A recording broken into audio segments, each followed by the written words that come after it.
Hello guys, কেমন আছো তোমরা সবাই? আশা করছি খুব ভালো আছো। আমিও খুব ভালো আছি। সবাইকে স্বাগতম আমার নূপুর অফিসিয়াল চ্যানেলে। তো আজকে একটা কোনো ব্লগ না, আজকে চলে এসেছি আরেকটা ভিডিও নিয়ে। তোমরা এর আগের দিন দেখেছো যে আমি বিশ্বজিৎকে নিয়ে একটা ভিডিও করেছি। তো আজকে একটা ভিডিও মানে দুদিন ধরে সোশ্যাল মিডিয়াতে দেখছি যে আমাদের যে পকেট পরোটা যে রাজু আছে, সে আমাদের ইন্ডিয়ার আর্মিদের ড্রেস পরে মানে পেছনে দাঁড়িয়ে আছে, ঠিক আছে। আর সামনে স্যান্ডি সাহা ডান্স করছে, তাও কিন্তু কোনো আর্মিদের গানে না, একটা মানে খুব যেটা এখন ট্রেন্ডিংয়ে চলছে গানটা আমি ভুলে গেছি। তোমাদের গানটা আমি অবশ্যই দেবো, তোমরা দেখতে পাবে ভিডিওটা। তো আমি এটাই বলবো যে কদিন আগেই তো অপরাজিতা যখন এই ভিডিও মানে ড্রেসটা পরেছে তখন তার নামে কেস হয়েছে। কেসটা হয়তো সেরকম ভালোভাবে পড়েনি, তার জন্য আমার মনে হয় যে এই সাহসটা সবাই আরও পাচ্ছে, সবাই আর্মিদের ড্রেস পরে ভিডিও করার সাহসটা পাচ্ছে। তো সবার কাছে আমার একটা অনুরোধ রয়েছে, তোমরা মানে যারা এরকম ড্রেস পরছে কঠিন থেকে কঠিন শাস্তি দেওয়া হোক, যাতে আরেকজন সেই ড্রেসটা পরতে সাহস না পায়। কারণ এই ড্রেসটা পরতে গেলে একটা অনেক কষ্ট, অনেকটা সম্মান লাগে, তারপরে ড্রেসটা তারা অর্জন করে, অনেক যুদ্ধ করে ফ্যামিলিকে ত্যাগ করে তারপরে এই ইউনিফর্মটা তারা পরে, তারা তাদের গায়ে তোলে। তো সেটা নিয়ে আমাদের কিছু আশেপাশে মানুষ আছে, তারা এগুলোকে খেলনার মতন আর কি ইউজ করে। তো সে আমাদের রাজুদা তো অনেকটাই ফেমাস আছে, তাও আমি জানি না কেন উনি মানে ড্রেসটা পরে তারপরে ভিডিও করেছে। উনি তো দেখেছে যে কদিন আগে আমাদের সোশ্যাল মিডিয়াতে ঠিক কেমন হয়েছে, তারপরে উনি এটা করেছেন।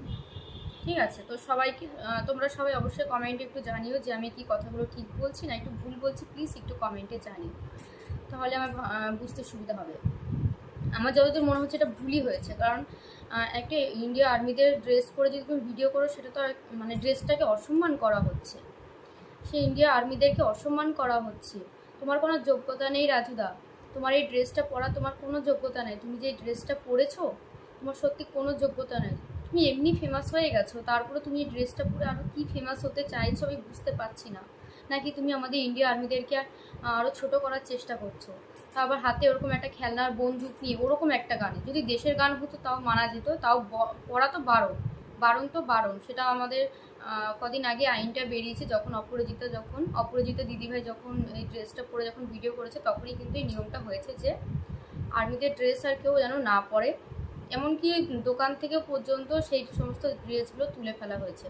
আমি দেখেছি পুলিশটা পর্যন্ত তুলে ফেলেছে। তো সেখানেও তারপরেও দেখছি যে এরকম মানুষ করছে। তো সবার কাছে বলছি, যদি কেউ দেখে থাকো আইনের থেকে কিন্তু অবশ্যই তোমরা একটু ব্যবস্থা নিও, অবশ্যই ব্যবস্থা নিও, কারণ এটা মানা যাচ্ছে না। এটা কোনো ছেলে খেলা না যে আমি যেখানে সেখানে ড্রেসটা পরলাম, পরে আমি একটু রিলস বানিয়ে নিলাম, একটু ভিডিও করে নিলাম ভাইরাল হওয়ার চক্করে, কিন্তু এটা তো একদম ঠিক না, তাই না? আর তোমরা পারলে ভিডিওটা একটু শেয়ার করে দিও, প্রচুর প্রচুর পরিমাণে ভিডিওটা পারলে একটু শেয়ার করে দিও প্লিজ। শেয়ার করলে ভিডিওটা সবার কাছে একটু পৌঁছে দাও, ভিডিওটা তোমরা প্লিজ সবার কাছে একটু পৌঁছে দাও, সবাই যাতে ভিডিওটা দেখতে পারে, সবাই যাতে বুঝতে পারে যে ঠিক হচ্ছে না ভুল হচ্ছে। রাজুদা কেন এরকম করলো? রাজুদার তো ব্যবসা ভালোই চলছে, স্যান্ডি সাহার সঙ্গে এই ভিডিওটা কেন করেছে? স্যান্ডির তো ভিডিওর কোনো আগামাতা নেই, কোনো ঠিকঠাক নেই, ওর ভিডিও তো আমি দেখি না একদমই, তাও মাঝে মধ্যে আসে, খুবই বাজে ভিডিও করে। তো তার সঙ্গে রাজুদা তো খুব একজন ভালো মানুষ, কিন্তু তারপরে উনি স্যান্ডির কথা শুনে এরকম একটা ভিডিও করেছে, এরকম আর্মিদের ড্রেস পরে ভিডিও করেছে, তাও ওরকম একটা গানে। তো আমার কিছু বলার নেই যে আমাদের নিজের আমরা ইন্ডিয়াতে থেকে আমাদের ইন্ডিয়া আর্মিদেরকে আমরা সম্মান করছি না। আমরা কিন্তু ইন্ডিয়াতেই থাকছি, কিন্তু আমরা কিন্তু নিজেদের ইন্ডিয়া আর্মিদেরকে আমরা একদম সম্মান করছেই না। যেটা বারণ করা হচ্ছে সেটা তারা বেশি করে করছে। এটা কি ঠিক? তোমরা একটু কমেন্টে জানিও তো প্লিজ, অবশ্যই কমেন্টে জানিও। পারলে ভিডিওটা বেশি বেশি করে শেয়ার করে দাও, 10 জনের কাছে ভিডিওটা পৌঁছে দাও, তারা যেন আরও 10 জনের কাছে যেন ভিডিওটা পৌঁছে দেয়, সবাইয়ের কাছে যেন ভিডিওটা অবশ্যই পৌঁছে যায়। আমি তো কোনো বড় কোনো ইউটিউবার না, জানি না আমার ভিডিওটা ঠিক কতজনের কাছে যাবে, কিন্তু যতজনের কাছে যাক ততজনে যেন ভিডিওটা দেখে কিছু বুঝতে পারে। আমার জায়গা হয়তো যদি কোনো বড় ইউটিউবার হতো, সে যদি ভিডিওটা পোস্ট করতো, আমি জানি তার ভিডিওতে হয়তো মিলিয়ন মিলিয়ন ভিউ হতো, আমার তো সেটা হবে না। কিন্তু আমি চাই যদি 10 জনও দেখে, সে 10 জনই যাতে বুঝতে পারে, আমি সেটাই চাইছি। তো তোমরা প্লিজ ভিডিওটা পারলে একটু প্রচুর প্রচুর শেয়ার করে দাও, প্রচুর শেয়ার করে দাও। তোমরা কে কে দেখেছো আমি জানি না সোশ্যাল মিডিয়াতে, আমার চোখে পড়েছে বলে আমি ভিডিওটা না তুলে আমি থাকতে পারলাম না। তো আমি ভিডিওটা না তুলে থাকতে পারলাম না। তো তোমরা সবাই অবশ্যই একটু কমেন্টে জানাবে আমাকে। এখনের জন্য সবাইকে টাটা, বাই বাই। ভালো থাকবে, সুস্থ থাকবে। দেখা হবে আবার পরে নেক্সট একটা ভিডিও নিয়ে।